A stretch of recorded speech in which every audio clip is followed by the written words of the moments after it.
This next story begins with a horrific tragedy, and that is a word, horrific. But it's not about that.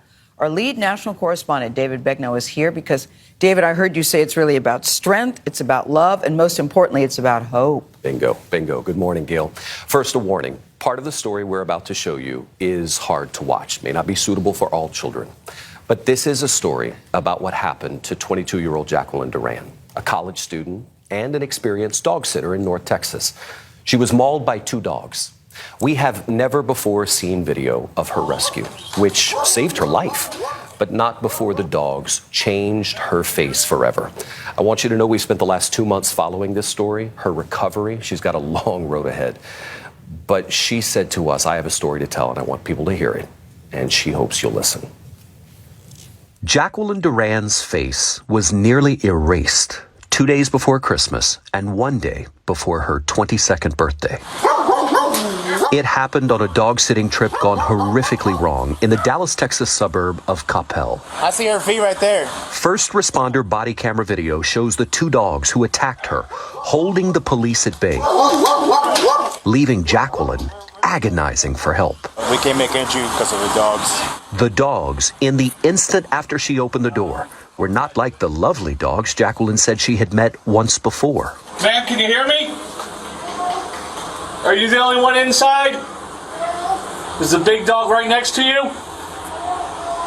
Lucy, a German Shepherd mix, and Bender, a boxer pit bull, pinned her down and tore off her nose, ears, lips, and cheeks to the bone. So the dogs dragged you from the front door to the living room. Yes. What do you remember about where they were attacking you? My leg, my arm, my face the most. Especially when I felt the skin hanging from my face. I thought I was gonna die. From the time police arrived, 37 minutes passed before first responders felt safe going in. Let's go, let's go, let's go, go, go, go, go. A medic rescued Jacqueline and ran out with her. She was rushed to a trauma center in grave condition. She had lost 30% of the blood in her body. It was a blessing, really, that she was even found alive at all. When the dogs rushed her, the door was left open, and that triggered a security alarm at the home of Justin and Ashley Bishop. Have you had any problems with dogs? Zero. The Bishops told police the dogs came into their home from rescue organizations. I have 3 kids, one's 3 years old. No history of violence, none. But the words crazy dogs on a sign about a sleeping baby hanging on their front door is one indicator of negligence. That is according to a lawsuit filed by Chip Brooker, Jacqueline's attorney. The warning on the front door to me, I think, suggests that the Bishops knew that both of these dogs had acted aggressively to people arriving at the front door.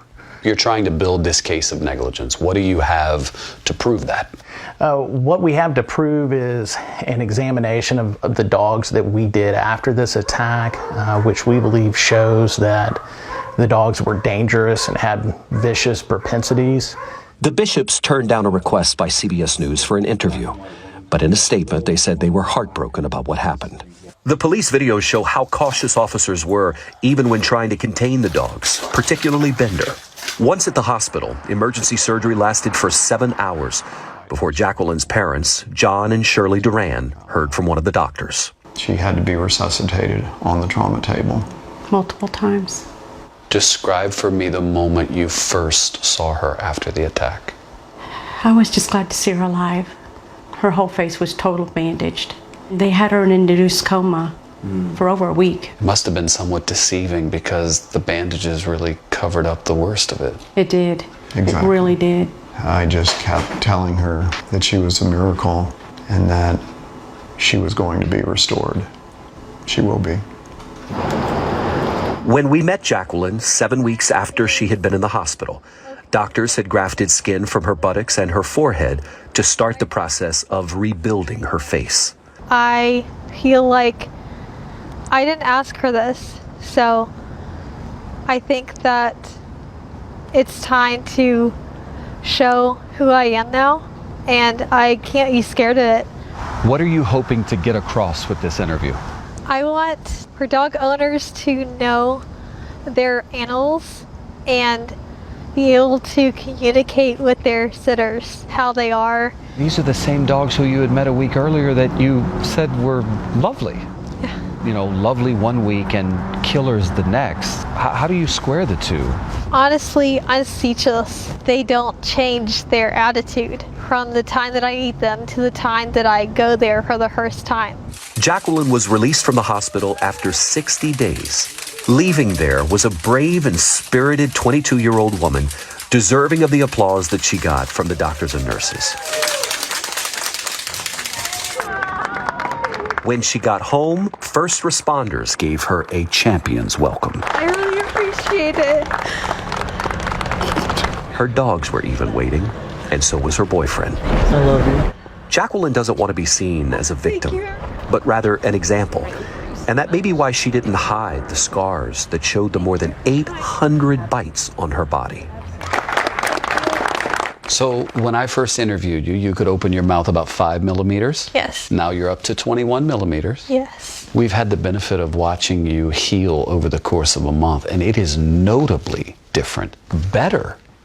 Are you seeing that yourself? Yeah, I am seeing. And what does that do just for your own spirits? I think it really lifts me up compared to where I was. Yeah. Because I just felt so helpless in the hospital.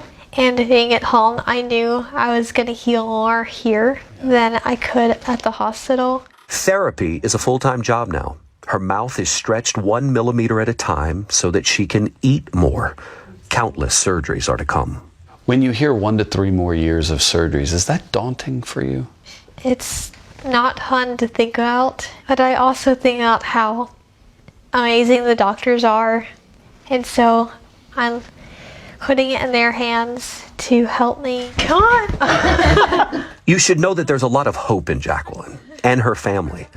In fact, in looking to the future, guess what? There is a place in her heart still to love dogs. She'd been dog sitting for 7 years and still dreams of working with animals. The last we spoke, you mentioned maybe something involving animal welfare? I was thinking dog training, because that's... Dog training? Yes. That's my dream, but I'm not sure where life is going to take me yet. She has her senses now. She can walk, she can talk, she can smell, she can hear, and she can see. She's going to be fine, I think. Hi.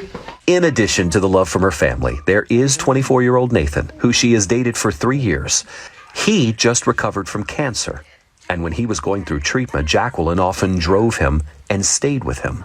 Now, I'm so grateful that I get the opportunity to show the same level of love and care that she showed me during that time. I'm glad that I get the chance to.